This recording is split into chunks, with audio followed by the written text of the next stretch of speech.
di sini aku akan menjelaskan pertemuan ke-15 yaitu tentang proses dan threads. Di sini ada 6 referensinya. Lalu ada sebuah proses di mana komputer pada awalnya memiliki satu program yang dieksekusi pada suatu waktu. Program ini memiliki kendali penuh atas sistem dan sumber dayanya. Komputer modern memiliki beberapa program yang dapat dijalankan secara bersamaan. Kompleksitas sistem operasi perlu melakukan berbagai tugas pada usernya, sehingga membutuhkan penggunaan berbagai proses dan metode.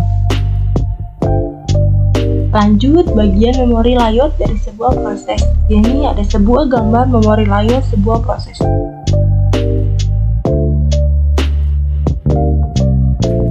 Lalu bagian memori layout dari sebuah proses. Ini ada keterangannya.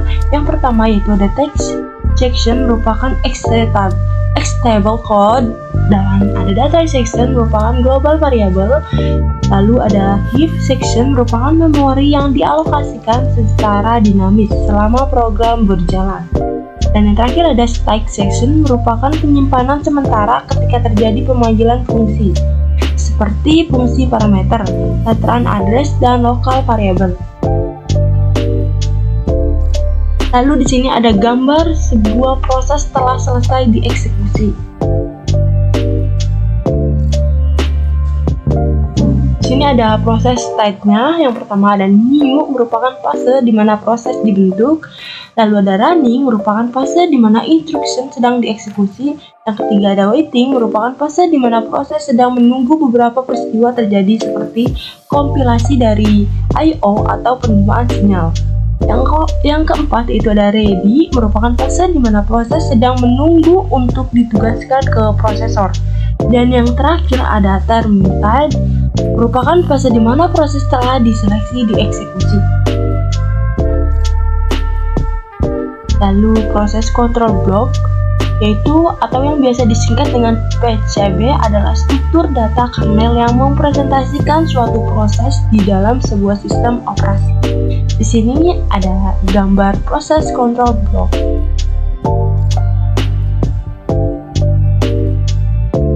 Lalu ada proses control blocknya. Ada 7 proses. Yang pertama ada proses state, terdiri dari new, ready, running, waiting, health, dan selanjutnya. Dan yang kedua ada program counter, mengindikasi alamat instruksi berikutnya untuk dijalankan dalam proses ini. Ketiga ada CPU register, terdiri dari nomor dan tipe yang berbeda-beda sesuai dengan arsitektur dari masing-masing komputer. Keempat ada CPU scheduling information, merupakan informasi dari sebuah proses inti. Kelima ada memory management information, merupakan informasi yang terdiri dari beberapa bentuk seperti nilai dari beras register dan nomor dari table atau segmen table sesuai dengan sistem memori sistem operasi. Keenam ada accounting information, merupakan informasi yang terdiri dari jumlah CPU serta real time yang digunakan, batas waktu, jumlah akun, dan jumlah prosesor. Dan yang terakhir ada I/O status information, merupakan informasi yang terdiri dari daftar perangkat I/O yang dialokasikan untuk proses, daftar dari file yang dibuka.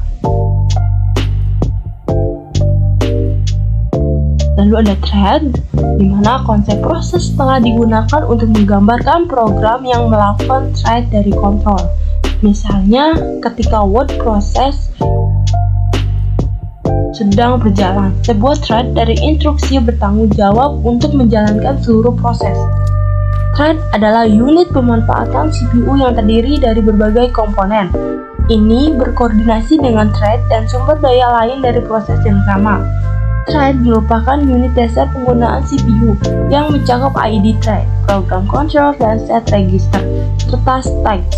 Proses tradisional memiliki single thread dari kontrol, dan jika proses memiliki beberapa thread kontrol maka dapat memungkinkan untuk melakukan banyak tugas dalam satu waktu. Lalu di sini ada sebuah gambar single thread dan multi thread proses. Lanjut, pengertian dari single thread process dan multi-thread process. Terdapat 4 keunggulan utama dari penggunaan multi-thread application, yaitu lebih responsif, dapat berbagi resource, lebih hemat, dan skabilitas. Namun, ada beberapa tantangan dalam perancangan multi-thread, yaitu termasuk dalam membagi dan menyeimbangkan pekerjaan, membagi data antara thread yang berbeda, dan mengidentifikasi dependensi data apapun. Banyak program yang di thread sangat sulit untuk diuji dan didebug. Lanjut ke komunikasi dan arsitektur sistem operasi. Yang pertama itu ada komunikasi. Dalam sistem operasi terdiri dari proses independen dan proses kooperatif. Proses independen merupakan proses yang tidak dapat terpengaruh maupun dipengaruhi proses lain yang berjalan. Proses kooperatif membutuhkan mekanisme Inter-Process Communication atau IPC untuk bertukar data dan informasi. Dalam Inter-Process Communication, proses dapat saling berkomunikasi dan dapat melakukan pertukaran data atau informasi. Ketika suatu proses mempengaruhi atau dipengaruhi oleh proses lain yang berjalan pada sistem, maka dikatakan kooperatif. Lalu di sini ada sebuah gambar communication model. Di sini ada message passing dan shared memory.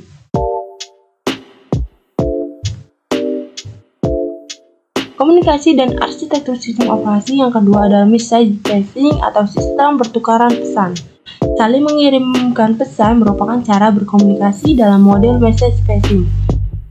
Selain itu, model message passing juga merupakan model yang melibatkan sistem operasi secara langsung, seperti yang terlihat pada gambar A, dan proses A menyampaikan pesan M, mengandung informasi alamat tujuan pesan ke kernel, kemudian akan diteruskan oleh proses B, seperti gambar di atas tadi. Dan yang ketiga ada shared memory, sistem berbagi memori. Model shared memory mencakup proses yang memungkinkan berbagi memori satu sama lain. Untuk memastikan konsistensi data, dilakukan konfigurasi terhadap proses yang dapat mengakses memori. Pada gambar B, proses A menyusun pesan di ruang memori bersamaan dan mengirim pesan.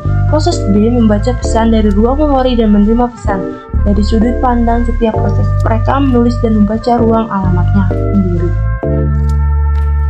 Keempat, ada arsitektur sistem operasi adalah struktur perangkat lunak yang menjadi landasan untuk membangun perangkat lunak sistem operasi. Sistem monolitik adalah arsitektur sistem operasi tunggal dengan fungsionalitas ganda yang disediakan oleh sistem operasi. Pola sistem CAL diimplementasikan dengan mendapatkan beberapa parameter dan posisi yang telah ditentukan, misalnya register atau stack, dan menjalankan perintah tertentu dalam mode supervisor. Contoh sistem operasi ini adalah Unix. Mekanisme dan prinsip operasi model sistem operasi monolitik terlihat pada gambar di bawah.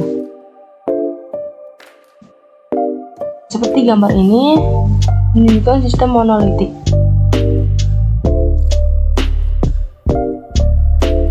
Komunikasi dan arsitektur sistem operasi ada 6 tahap. Yang pertama ada pengguna melakukan tahap di kernel. Kedua ada perintah ini beralih dari mode pengguna untuk melihat dan mentransfer kontrol ke sistem operasi. Ketiga ada perintah mentransfer kontrol ke sistem operasi, perubahan dari mode pengguna ke mode monitor. Keempat ada sistem operasi menentukan panggilan sistem mana yang dipanggil dengan memeriksa parameter panggilan. Kelima ada referensi sistem operasi ke tabel berisi posisi yang menunjuk ke panggilan sistem. Keenam ada ketika panggilan sistem menyelesaikan pekerjaan kontrol dikembalikan ke program. Lalu ada sistem berlapis. Pada sistem berlapis, setiap fungsi yang dibuat menggunakan pendekatan top-down didekomposisi menjadi komponen deterministiknya. Modularitas sistem dicapai dengan membagi sistem operasi menjadi beberapa lapisan perangkat keras pada kelas rendah dan antarmuka pengguna pada tingkat atas dalam sistem modular. Setiap tingkat memiliki fungsi masing-masing dan memberikan layanan kepada tingkat yang lebih rendah. Seperti gambar sistem berlapis ini. Lalu sistem berlapis adalah setiap modul dan setiap hierarki dapat dirancang dan diuji secara mandiri, sehingga jika terjadi kesalahan dapat dengan mudah diubah. Titik lemah dari model sistem berlapis yaitu semua fitur sistem operasi ada di setiap lapisan. Tetapi jika terjadi kesalahan, semua lapisan perlu diprogram ulang. Lalu ke sistem mesin virtual adalah menyediakan antarmuka yang sama dengan hardware yang ada. Sistem ini menciptakan ilusi dan virtualisasi terhadap banyak proses. Dengan setiap proses virtual menjalankan prosesnya sendiri dan memori sendiri. Lalu ini gambar sebuah sistem virtualnya. Lanjut ke sistem mesin virtual, kelebihan dan kekurangannya yaitu melindungi sumber daya sistem sampai setiap mesin virtual diisolasi dari mesin virtual lainnya. Sistem ini cocok untuk penelitian dan pengembangan sistem operasi. Dan yang terakhir ada dengan sistem mesin virtual, sangat sulit untuk membuat permintaan yang tepat dan mereplikasi pada mesin. Lalu ada sistem client service, mengubah fungsi-fungsi yang terdapat dalam sistem operasi menjadi user process. Ketika suatu proses meminta layanan, client proses mengirimkan permintaan ke user proses. Server proses memproses permintaan dan mengembalikan respons. Semua operasi karena dilakukan dengan mengontrol komunikasi antara client dan server. Lalu ini sebuah gambar sistem client server. Lalu ada sistem berorientasi objek, yaitu setiap layanan diterapkan sebagai kumpulan objek dan setiap objek diberi tipe yang mendefinisikan atribut objek seperti proses, direktori, dan file. Untuk menjalankan operasi yang ditentukan pada objek dilakukan dengan mengakses dan memodifikasi data dalam objek. Terima kasih. Lalu di sini ada sebuah referensi proses and thread dari IBM Knowledge Center yang dimana proses ini